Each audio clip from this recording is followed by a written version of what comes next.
There's a cat over here. There's a cat over there.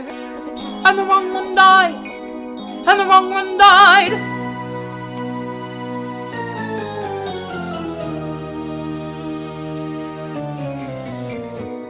Welcome to The Wrong Cat Died, the podcast breakdown of the catastrophe. I'm your host, Mike Abrams, and today I have a very special bonus episode. I had the privilege of seeing Cats the movie a few days before it actually was released for a special press screening. And because, as you know, this podcast is incredibly important to the success of the movie, I wanted to make sure I reviewed it for you. And speaking of the success of this movie, I want to ask who at Universal decided it would be a good idea to have opening weekend the same weekend as Star Wars: The Rise of Skywalker. I'm guessing whoever made that decision is likely the same person who decided Grisabella was the right choice to die. Either way, I want to talk about the movie, and I want to do it without any spoilers. And to do that, I want to bring in a special guest. I had the pleasure of seeing this movie with podcast extraordinaire and the host of the theater podcast, Alan Seals. So welcome, Alan. Hey, Mike. Thanks for having me. I'm glad that you were able to come experience this movie with me. And an experience it was. I highly recommend checking out Alan's podcast, also part of the Broadway Podcast Network. And we want to get into the movie. So, Alan, I want to tell you a quick story going in before I review this movie, because I have a little bit of history reviewing movies. Back in college, I actually wrote a few movie reviews for the college paper. And the reason I did this is because freshman year, someone told me, hey, you can get free movie tickets and then $10 if you write a few hundred words. And $10 was a lot in college. It was a lot. It was great. And so I said, that sounds amazing. Let me do that. So you have to go write some fake movie reviews for movies that have been out for a long time. And so I did those and kind of made it up and had a good time. And then I got asked to tackle my first real movie in theaters. And do you have a guess of what that movie was? Ghostbusters. I wish. No, I'm not that old. Instead, it was the cinematic masterpiece, I Now Pronounce You Chuck and Larry, with Adam Sandler and Kevin James. Which I have to admit I never saw because I could tell from the preview it was not something for me. Well, I'm glad you said that. So I went to the theater, I watched this movie, and then I gave it a grade. And what do you think I graded it on a school grading scale? So Judging, A through F. Okay, A through F. Judging by the fact that it wasn't very good, I would say probably a C minus. C minus. That was probably what most people would have. It has a 14% on Rotten Tomatoes. And I gave it an A minus. I think your scale is off, man. So the reason I'm telling you this is because I want to emphasize that when I go see movies, I'm a pretty easy grader. I don't go in with a lot of expectations. I just want to be amused, and I feel like I'm a fairly easily amused person. And so I feel like that's important for this context because the Cats movie was a cinematic experience. And I'm not sure if I would call it a good cinematic experience, but it was an experience. So we're going to get to grades at the end. We're not going to do A through F. We're going to do 1 through 9 cat lives because this is The Wrong Cat Died. But there are going to be plenty of actual reviews. So instead of doing a typical review, and I don't want to do spoilers, even though there's no spoilers. This movie's, the musical's been out for 40 years. But Grisabella dies at the end. Yeah, she dies at the end. Although we'll get to the ending. Interesting choice of the ending. But instead what I want to do is I want to go through things you liked and you disliked about the movie. And so I know there's probably more dislikes than likes, but I feel like we can scratch through this and go back and forth with a few things to give the viewers a little bit of an idea of what they're going to see, what they can expect, and not necessarily go in and change their mind going in. Because I want people to still go see this movie. I think it is worth seeing in a weird way. Everyone is going to pull something different out of it, whether they go see it for the nostalgia or they go see it because it's like Paul McCartney. They've never heard of this person before. Exactly. They're like, oh, a new movie musical. I like those. So I think, yes, I agree with you, Mike. Everybody needs to go see this. I'm going to kick off with a dislike just because there's going to be more than the likes. So I'm going to kick off with a dislike, and I'm going to give credit to Christopher Gurr, who said this in the bonus episode, but I did not like the dialogue. I agree. I agree that it took me out of the flow of the musical. it really was clearly centered around explaining the plot to someone who hadn't seen the movie before, because they talk about it being a competition and everyone's telling their stories, and these are all things that I had to surmise the first time I saw it.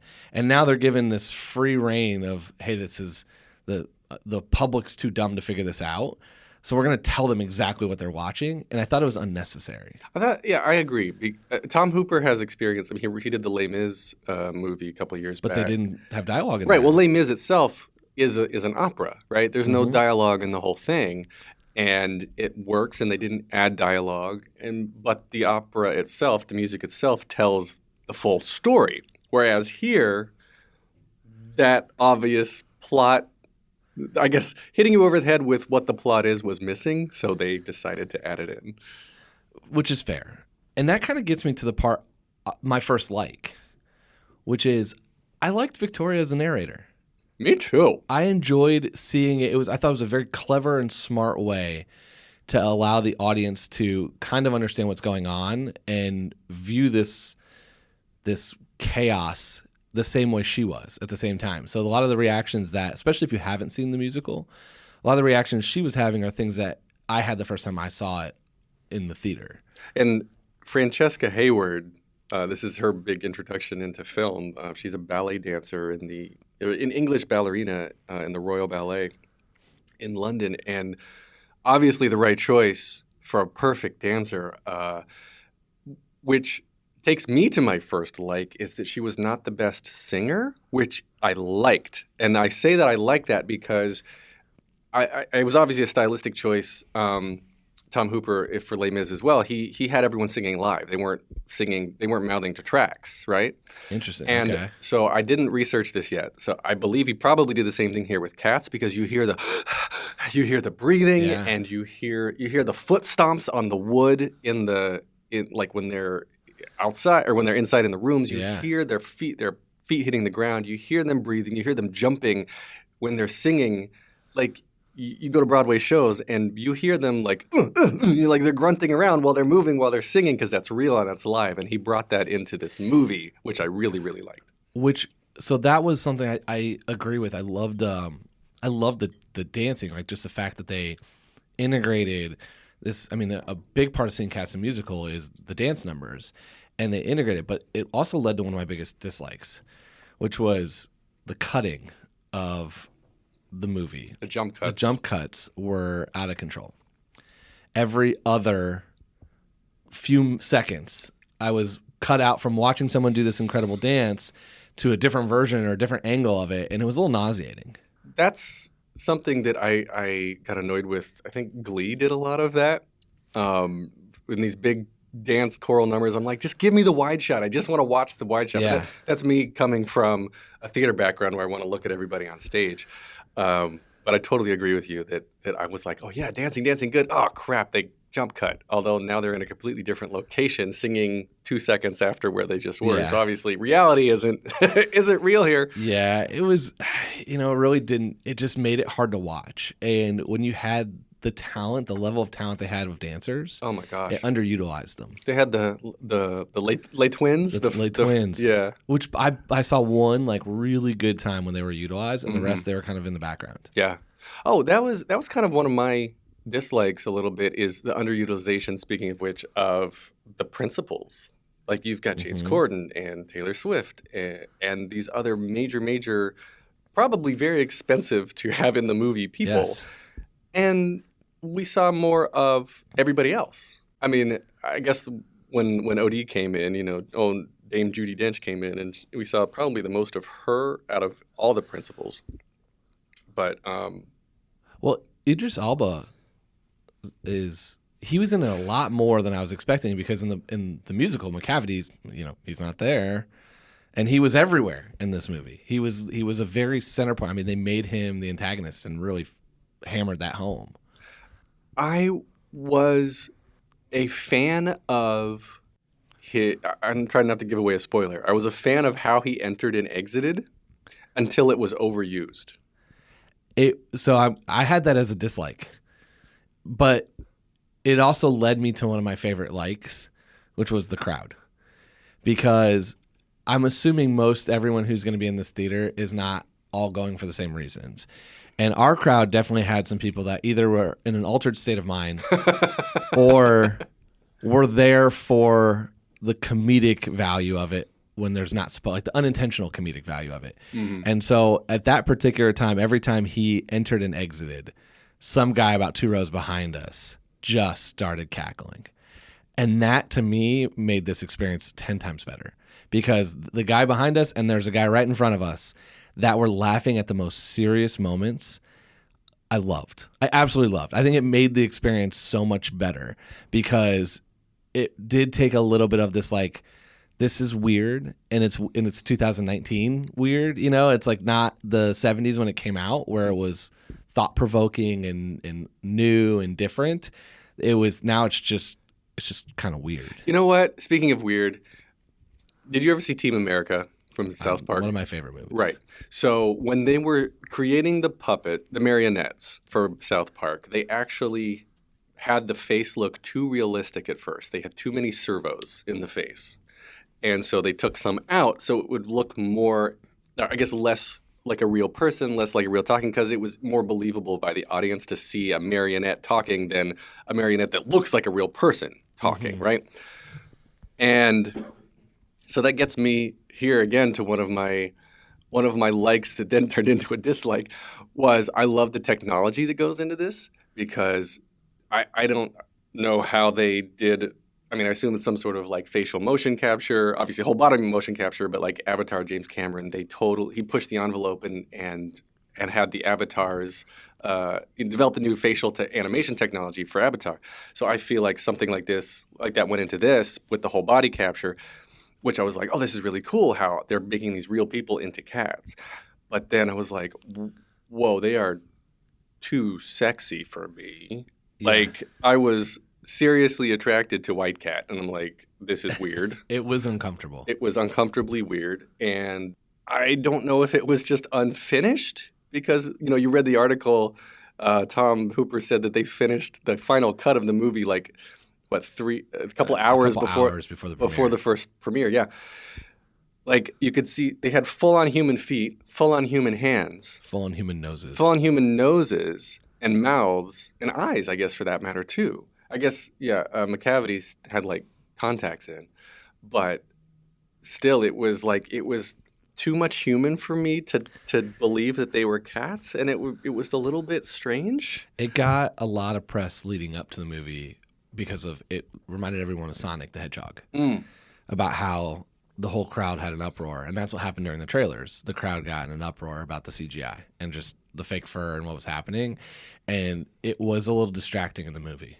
Well, they had probably somebody, I want to watch the credits. They probably had somebody or a whole team of people that were just looking at or responsible for the tails.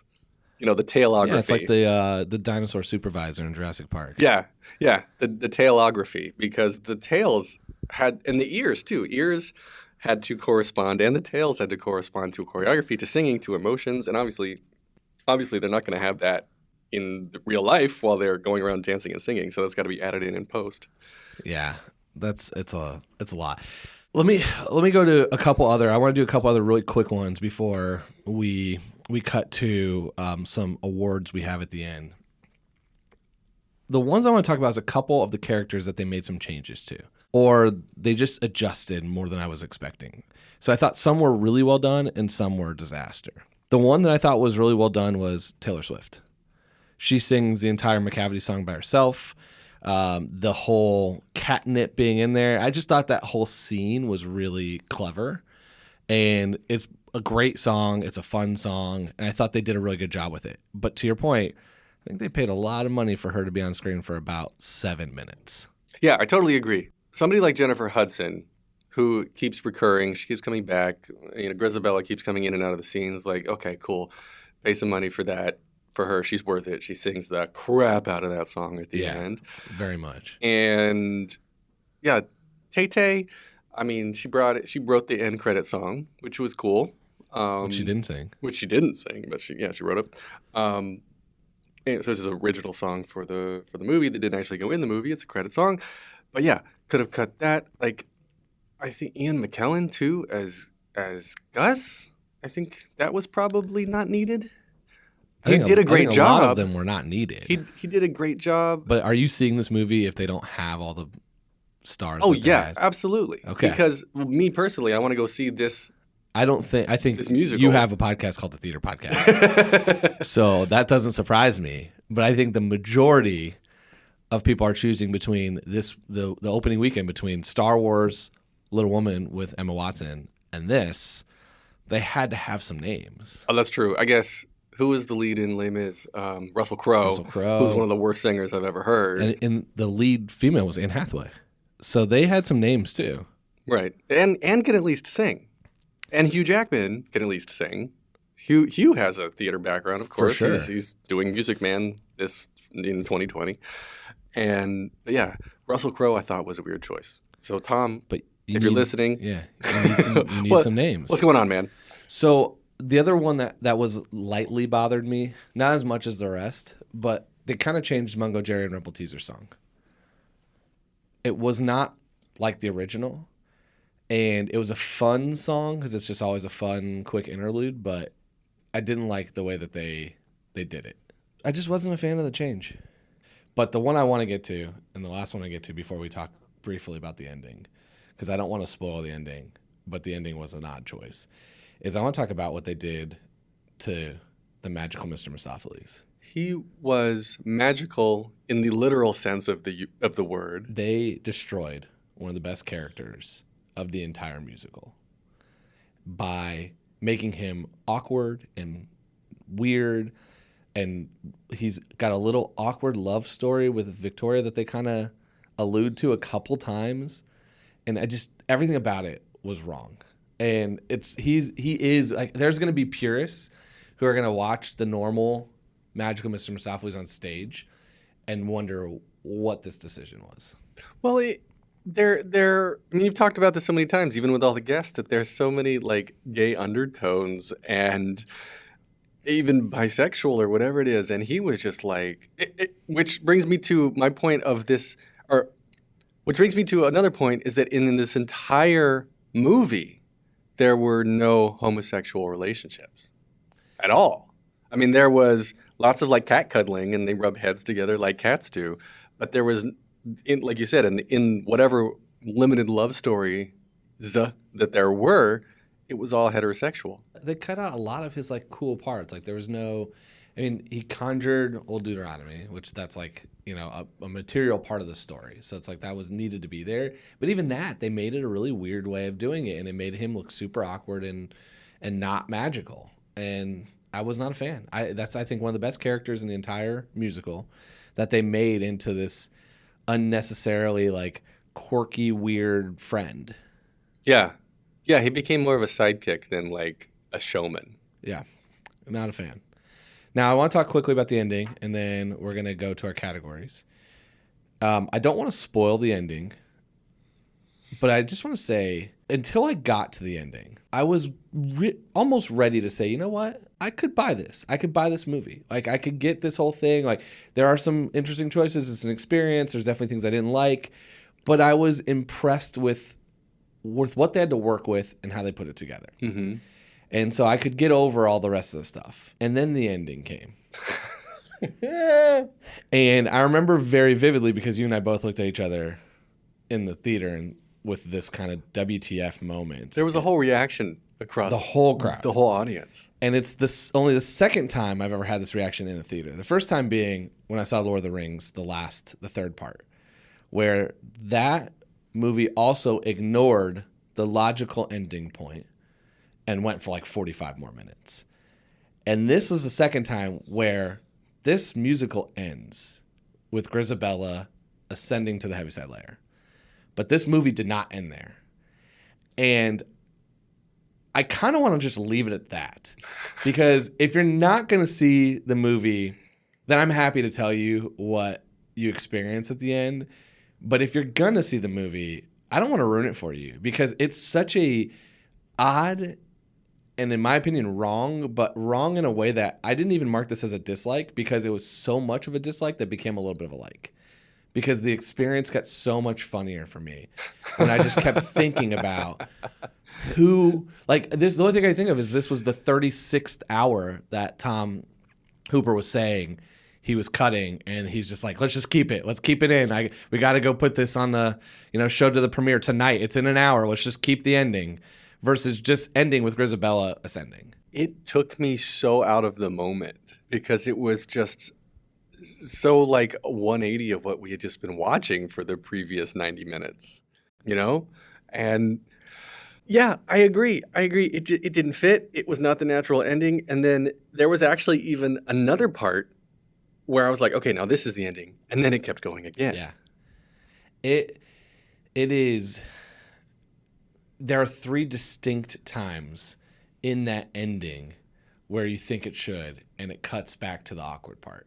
And it happens 3 full times. Mm-hmm.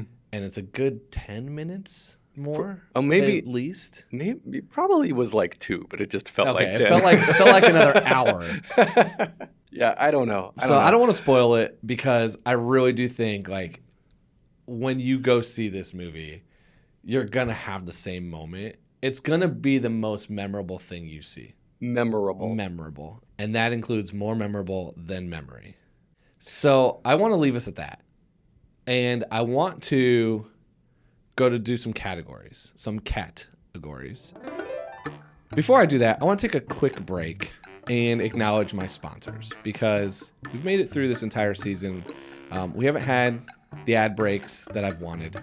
And so I want to read a few ads from a few people that have companies that have sponsored me.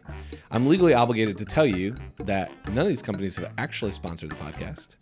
And one of these companies might not be real, but I want to read some ads for you. So first up is Amazon Prime. Have you read T.S. Eliot's poems? Have you seen the 1998 Cats musical on DVD?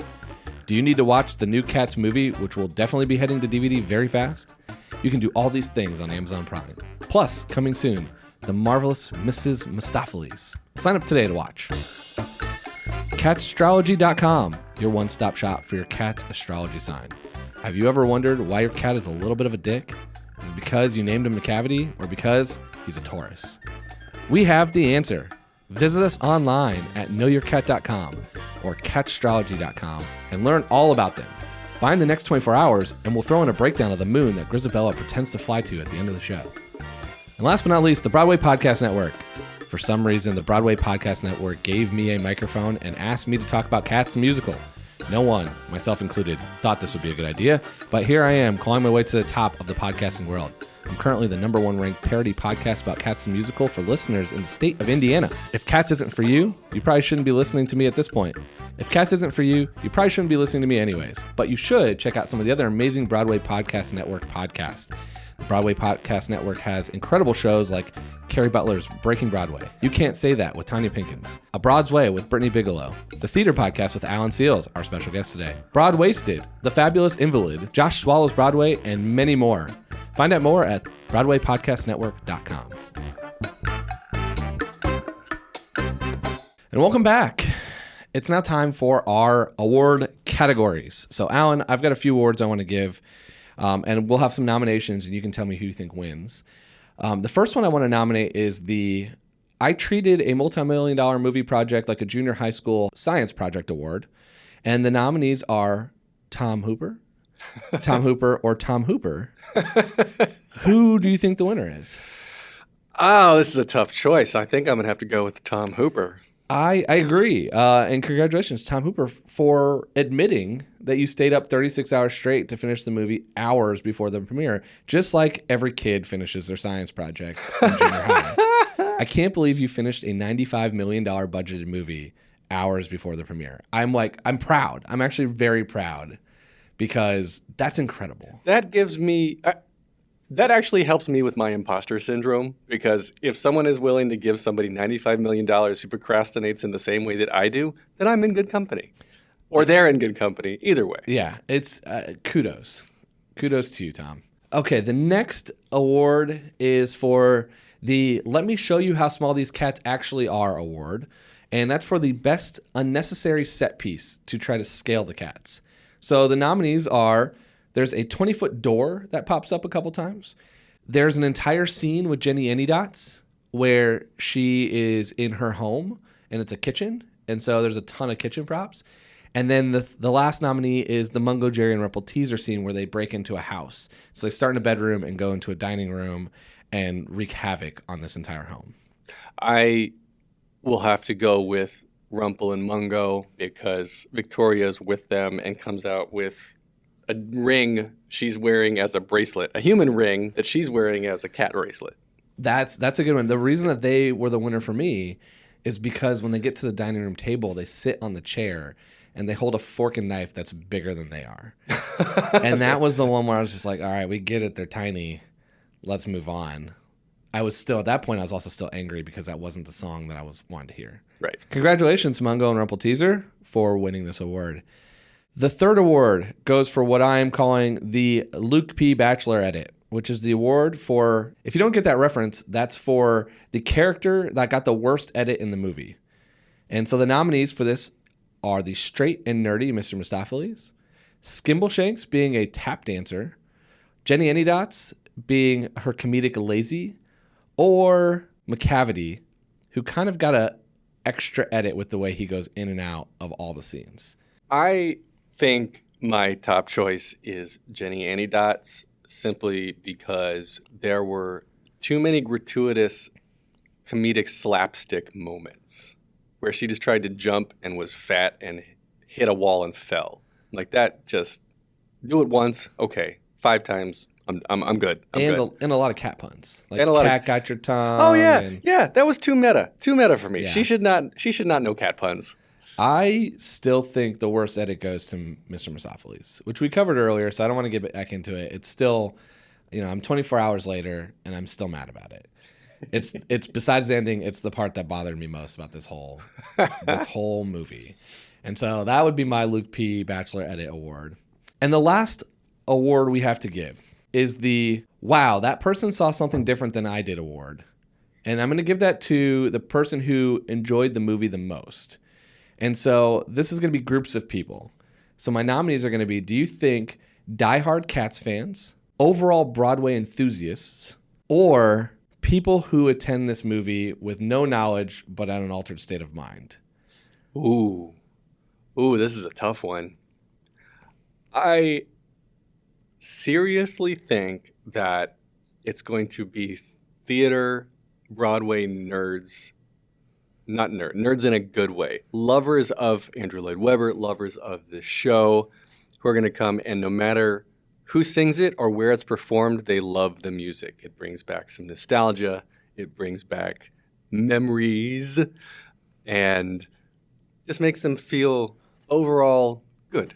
So I'm going to go with Cats lovers and enthusiasts. I think they are going to enjoy it. And I think anybody who has seen the musical ever, you kind of got the WTF moments out of the way in the theater.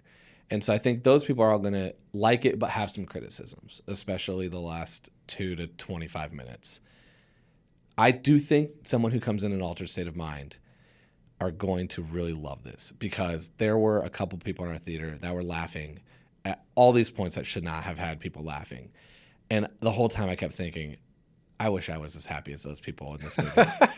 And so that makes me think that they likely made a decision that they're going to be very happy with when they debrief about this movie with their friends later.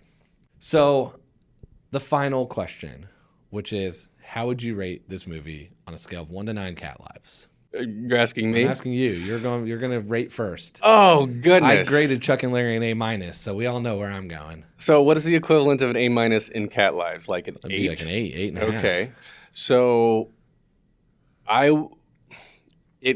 for me, it gets major points for the technology, and I liked the orchestrations, and the cast was good. Even though underutilized, the cast was good. So I'd give this maybe 4.5 cats. Wow. Generous. I'm giving it 3 cats. I'm giving it 3 cats because it's 1 cat for each time the ending cut back to this awkward moment that made me unsure of what I was watching for the last few minutes. And I feel like that's the only way to grade it, is to grade it off of that ending and give it 3 cats based off of the 3 cutbacks to that particular moment. Well, thank you, Alan, for joining, and for listeners for enjoying this special bonus of The Wrong Cat Died, the podcast breakdown of the catastrophe. I highly recommend going to see the Cats movie, which is in theaters everywhere on Friday, December 20th, 2019. Bring your friends, family, but don't bring your children, even though this is PG. I've said that many times, and I want to stick to that. Please do not bring your children. It will haunt their nightmares. But, Alan, thank you. And You're how welcome. can we catch your podcast? You can find me on the Broadway Podcast Network at bpn.fm/TTP. If you had strong opinions about the movie, I would love to hear from you. Whether you loved it, thought it was the best movie ever made, whether you thought it was the worst thing you've ever seen in your life, or anything in between, I'd love to hear about that. I'd love to hear about your thoughts on the ending. Please let me know your thoughts. Either send me a direct message on Instagram at TheWrongCatDied or email me at TheWrongCatDied@gmail.com.